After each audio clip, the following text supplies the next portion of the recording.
Got it, I've got it. Oh.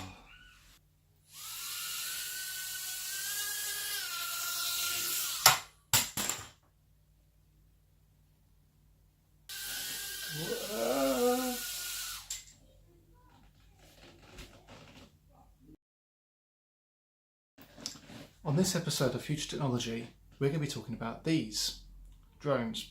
Specifically, could one of these be merged with one of these to make a flying light that can be used to light performers on the stage? Now, of course, there's already lots of examples of this happening already, you may say, but I'm thinking about something very specific. I'm not talking about drones with little lamps attached to them just flying around creating glowing effects. And there's plenty of that we can look at, and we will do in a moment. What I'm really interested in is whether you could hang a professional theatrical moving light from one of these. Now, there's loads of reasons why you might want to do that. For instance, you may want to have a performer in a big arena lit from those different angles, but you might only have, say, 500 lights, and all of those could be drone moving lights, where normally you might use 2,000 lights to create a similar sort of effect. So we're getting more use out of our lights. You could have an instantly reconfigurable lighting rig. You could move all your side lights up into top light. You could have it all come round to the front. You could bring it out into the audience for big effects. There's a lot of really creative things you could do with drones that are also moving lights. I'm quite interested in the idea of this. In fact, I can always remember that when I was a student in particular, another student director would say to me, "James, we want a light right there, up above them, just sort of top lighting them." And I'd say to the director, "Yes, but this is an outdoor production. Where are you going to hang it?" And the joke we always say is, "Let's go and get the sky hooks." And the director nods sagely, "Yes, sky hooks, that sounds like the right idea." And of course it's an internal joke. There's no way of hanging a light in midair, but now there might be. Could we hang a light off one of these? So I wanted to find this out, so I've done a bit of research. But before we get to that, I want to tell you a bit about how drones are being used at the moment. To date, the biggest drone light show has been created for the Pyeongchang Winter Olympics in 2018. It used 1,218 mini drones, all of which were controlled by Intel's Shooting Star platform, which is the same system that was used for the Super Bowl halftime show earlier in the year. These drones can create any image you want in the sky and are likely to replace fireworks because they're considered to be much safer and much more dynamic and exciting to watch because they can create more things. There's no waste, everything can be reusable. There are lots of examples of drones being used in smaller scale. The most significant thing about Pyeongchang is that these drones were created on a very large scale in a very big open space far away from people. And that's a very significant part of the story here, is that it had to be far away from people. There are other examples of drones being used on a much smaller scale, particularly in small auditorium where the audience is very close to the performers. For instance, Metallica, for Moth into Flame, their song that had little drones flying around.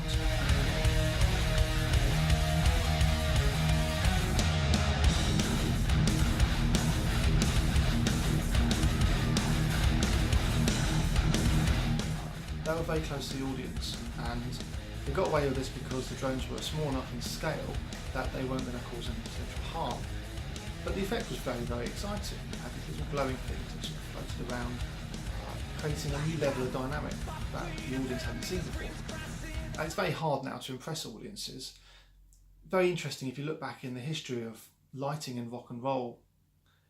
Very early on, for instance, if you take the Beatles as a very large scale production at Wembley Arena, you had 60,000 people struggling to see tiny little dots on the stage that were nearly half a mile away. Now, what they did to try and get around this is, in the era of the Rolling Stones and the creation of the first moving light, was very big lighting rigs that were very exciting, that could wow the audience from a distance and give them a spectacle, because frankly, all they're looking at is something very, very small, a long way away. Then we got big screens, and big screens were quite exciting. They meant that from a very long distance away you can actually see your performers up close, and we started to display new content on top of those screens, which was also very exciting. You could see your favourite performer merged into augmented graphics that made it even more exciting. And so the story continues to grow, and now we have productions where video projection and lighting all merge together to create a very epic image. But that's been going on now for about 10 years or so, and we haven't done anything new recently, so let's try drones. Why not drones? So now we're starting to see them floating around our audiences, around our stages, trying to add a new level of dynamic to the production. So it's not a surprise really that producers are latching onto a new technology. Audiences expect new things, and we are supposed to deliver it as technicians and designers. So what else has been using drones? Well, a very interesting production is Wayne McGregor's production at the Roundhouse last year, and I can't pronounce the title of this, but it is, if you're writing it, +_negative human. I don't quite understand the title. I don't know how Wayne would expect me to say it. Sorry, Wayne, if there's a proper way of saying it, I'm not aware. But he used drones in his production, but they're a very different type of drone. They were huge, they were enormous, they were about the size of a person, and they were filled with helium. And these tiny little fans on either side would just hover them around the stage. Now this was a very clever production because they actually used an AI to drive the position of these drones, and it was based on data collected from the audience and the audience's movements before and between the shows. But the drones themselves were great big glowing balls of light that just moved slowly around the space and was therefore part of the production, part of the ballet that he created. So that's sort of different ends of the scale here in drones. But what I'm talking about, what I really want to see is a big light on a drone, something that I can use to light my actor from afar away, indoors, outdoors, anywhere. I want to replace my lighting grid with a drone like this, with a big moving light underneath like this. Is that too unreasonable to ask? Apparently, yes it is. Let me take you through the maths. I have to confess my favourite light at the moment is the Mac Viper. I'd love to have a Mac Viper on a drone. Performance ideally, but I'm happy with just a profile version. I don't really need shuttering for this. So let's go for a light that maybe doesn't use as much power as a Mac Viper. Let's go for a Mac Quantum profile. So the Mac Quantum uses 750 watts of power when it's on at full. So we have to allow for this light to be running at full. Now you can buy a 250 watt battery pack that has 54,000 milliamp hours that could drive a third of the power. So let's get 3 of those, stick them together. Now each of these battery packs will give you 17.28 minutes of light at full power. So the 3 of them combined to give us a 750 watts will give us just under 18 minutes of power to provide the light with the power it needs to run. That doesn't include the batteries for the drone, that's just the batteries for the light. That means that the light, the batteries, the control gear, all collectively weigh 27.5 kilograms. Now, I did the research, I scoured the internet and asked drone manufacturers to provide me with a drone that could carry 27.5 kilograms. I found a company, they are called Vulcan UAV. And Vulcan UAV provide a drone which has the carrying capacity of 30 kilograms. So just within the tolerance of what I'm allowed. And its flight time is 18 minutes.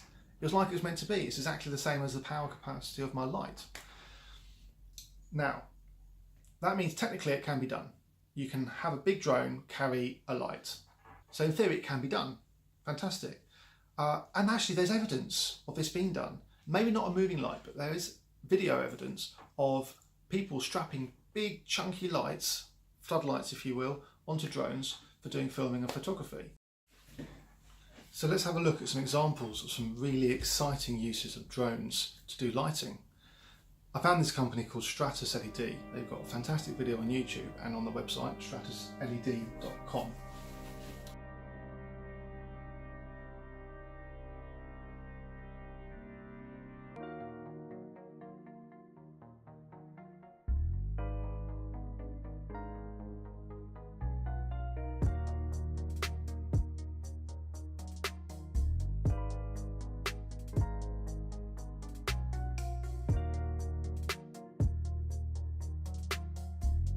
Have a look at their website, stratosleds.com.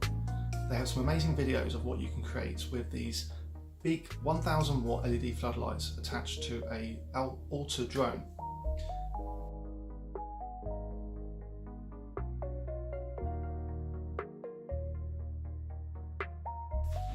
What I love about these video shots they've created is just the epic way the light moves. Now usually when you see drones being used in photography and film, you have a camera strapped to the drone, so you're getting the panning of the camera and the light stays still. This time it's the other way around. The camera is static and the light's moving.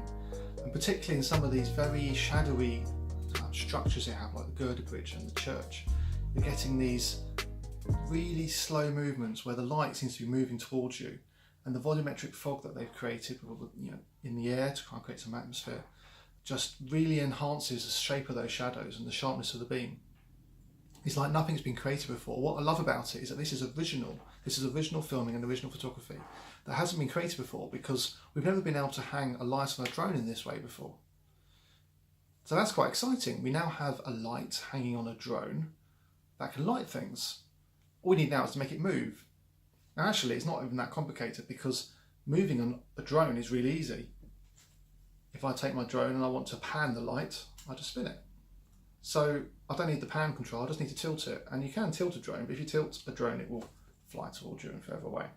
So you want to have a tilting mechanism. So actually it's not a lot to this, but for the sake of consistency, I'm sticking with my Mach Quantum profile for now.